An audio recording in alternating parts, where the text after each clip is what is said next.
Hi, I'm Reverend Tom Kearns. Welcome to 333 Magic 9, where the tarot cards and the astrology stars come together to help you. 2023 has some days of power and days of challenge that you have to know about because they may affect your love, your money, or your career. So be prepared. I hope you will like this video and also press the little bell for notifications when my new videos come out. The tarot card for the first quarter is Justice. She sits on her throne and holds a sword in her hand, which can cut both ways. The scales she holds are perfectly balanced. Justice will be done. The card for the second quarter is the King of Wands. He is a powerful man of action. He has position and strength. This is a good time for a new adventure. The tarot card for the third quarter is the Five of Wands. A group of young men are sparring. It suggests obstacles and competition. But to win the game, you must master the game. The tarot card for the fourth quarter is the Nine of Pentacles. A successful woman stands in a lush garden. She holds a falcon. This is a good time to enjoy all the good things in life you deserve. Gemini, the tarot card for the first quarter is Justice. Justice is the card of ultimate balance. The sword in her hand has a potential for cutting both ways. The scales are in perfect balance, suggesting a positive flow between the past and the future. Now, as we stand on this precipice, we can see there are needed changes that should be made. But we can also see that some would pervert justice and try to use the system to their own advantage. May true justice be done. Now, we begin the year, Gemini, with 4 planets in Capricorn and in your 8th house.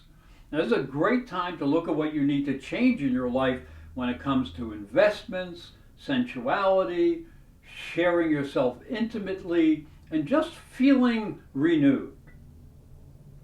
Mars will be direct in your 1st house, and that will help improve your ability to express yourself. And Mercury will go direct on the 18th, allowing you to say what you feel in private. Then Venus will conjunct Saturn on the 24th. So take educational issues seriously. Now, as we move to February, Jupiter moves forward in your 11th house, bringing opportunities for networking with like-minded people. And Venus will be in your 10th, conjunct Neptune at mid-month. Now, that is very good. And the Sun will also conjunct Saturn on the same day. So this is an important time for a serious look at how you are limiting yourself in your career. Know what you value and want to do. Now, as we move into March, it may bring you to an opportunity to network with helpful people, as Venus will conjunct Jupiter up in your 11th house and help you make some very valuable connections. And then Saturn enters Pisces and your 10th house for the first time in 30 years, forcing you to make changes in how you deal with your career and social status. You must be willing to make real commitments to get ahead. And Pluto will enter into Aquarius, and that is really important, and it hints at changes in your approach to achieving your ambitions and broadening and deepening your understanding. The tarot card for the second quarter is the King of Wands. He sits on a powerful throne and looks ready for action. This is a creative energy that represents a need to follow your vision and goals. Find a new opportunity, for you have the energy and ability to take it on. and use the power of positive thinking to help achieve success. This is an excellent card for problem solving and asserting your inner power. You may take a chance or make a new investment. Now, as we look down into the astrology, April begins with Venus conjunct Uranus in your 12th house. And Mars will trine Saturn. Now, this is a great combination of energy. It brings opportunities to open yourself to higher powers that can sustain your spirit and bring new feelings of love and joy to you. Jupiter will conjunct the Sun on the 11th in your 11th house. And that makes you feel that you have friends you can rely on. But then there is a total solar eclipse on the 20th, and that warns you to slow down because emotions can rattle the most trustworthy of friends or associates. When we move into May, it starts as a powerful full moon is building, which warns you to stay out of emotional conflicts, especially in your work situation. You will know what's happening behind the scenes. Now, you will communicate with your inner feelings after the 14th, as Mercury will go direct in your 12th house, and Jupiter will also enter the 12th house in the sign of Taurus. Now, that happens on the 18th. So new opportunities for overcoming difficulties allow you to show your inner strength. As we move to June, it also starts with a full moon, and it can bring opportunities for a new relationship.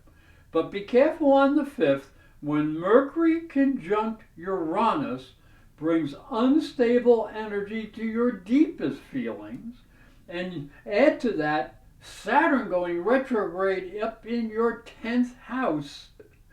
And that asks you to take some time to understand just how you can be more successful in your career and life in general.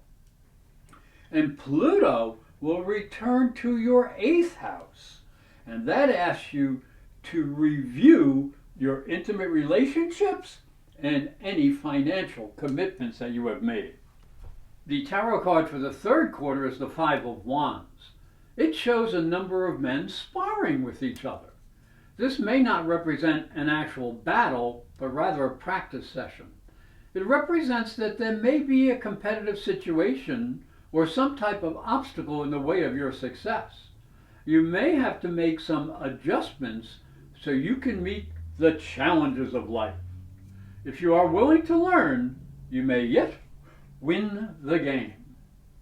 Now, as we look down into the astrology book, July will begin with a full moon and Mercury conjunct the Sun in your 2nd house. Now, you have to learn to separate emotion and logic, or there'll be tension between your spending habits and the needs of your budget. So you must balance them out. Neptune begins the month retrograde up in your 10th house. So reconsider the purposes of your dream to succeed at any cost. Control your criticism in other people's career plans when Mars in the 4th will be in opposition to Saturn, and that is on the 21st of the month. Now, Venus will go retrograde down in your 3rd house on the 22nd, asking you to reconsider what you want to communicate to others. As we move into August, the full moon is up in your 9th house, and that squares Jupiter and suggests you may be too emotional, so keep a little bit to yourself. Mercury will retrograde on the 23rd, so bite your tongue in family quarrels. And be ready to change your spiritual understanding as Uranus goes retrograde on the 28th in your 12th house. Now, as we move to September, it also begins with the full moon light on the 1st, and that's up in your 10th house. And it suggests you need to balance your emotions and your career and family issues. But Mercury is still retrograde down in the 4th house of family, so don't be critical at home. Venus will go direct on the 4th of the month in your 3rd house. giving you a signal to say nice things. But Jupiter goes retrograde on the same day in the 12th house and warns you to watch your actions. So, especially behind the scenes, don't get caught. And then after the 15th, Mercury will go direct in your 4th house of family, and that can help clear up any issues at home. Now, the tarot card for the 4th quarter is the 9 of Pentacles. This card shows a woman standing alone in a lush garden. She is well dressed, and there is a falcon on her hand. She represents a sense of accomplishment and security. She may also signify the ability to attract the good things in life. This is a positive card that suggests good things may be coming your way, so make sure you treat them with respect. Now, as we move into the 4th quarter, October begins with confusion in the air and a sense of conflict, as Mercury will be in opposition to Neptune, and that is in your 10th house, warning you to pay attention to details, especially in your career. Mars in your 5th house will make 3 major aspects which warn you to control friction with other people's emotions. Now, the Sun in the 6th house also makes 3 major aspects mid-month, asking you to be aware of your work responsibilities. Pluto in the 8th house will go direct, and that's very good, and that can change the course of your joint investments and also your sense of intimacy. Mars will end the month by asking you to be aware of your limitations. But, please understand these may be based just on your subconscious fears. Now, November will start with 3 powerful oppositions pitting your subconscious fears and feelings against your everyday responsibilities. You may need to be more flexible at work. Mars will be up in your 7th house. It's very active. So you will have to know when to exert self-control with partners, especially because both the Sun and Mars square Saturn up in the 10th house have status and career. Now, as we move into December, it has 5 Venus aspects that point to a sense of needing self-control leading up to the holidays. So don't forget your career responsibilities. And then the month will end with both Venus and Mars in your 7th house of relationships, asking you to exert a little self-control, but also give a little love when dealing with relationships. Hi, I'm Reverend Tom Kearns, and this is my story.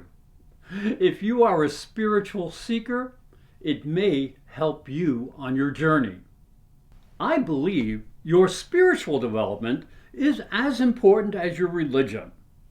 If you look at Christianity, it focuses on the life of Jesus. But Jesus was never a Christian. He was Jewish. If this thought intrigues you, you'll enjoy my new book, Light from Water, Freeing Jesus. It's available on Amazon.com and through fine bookstores. And it may help you on your spiritual journey. Thank you for watching. Thank you for listening. Please like this video, subscribe, and ring the little bell to be notified when new videos come out. And if you'd like to arrange a private psychic and spiritual reading with astrology, just go to my website, internetpsychicreadings.com or professorastrology.com.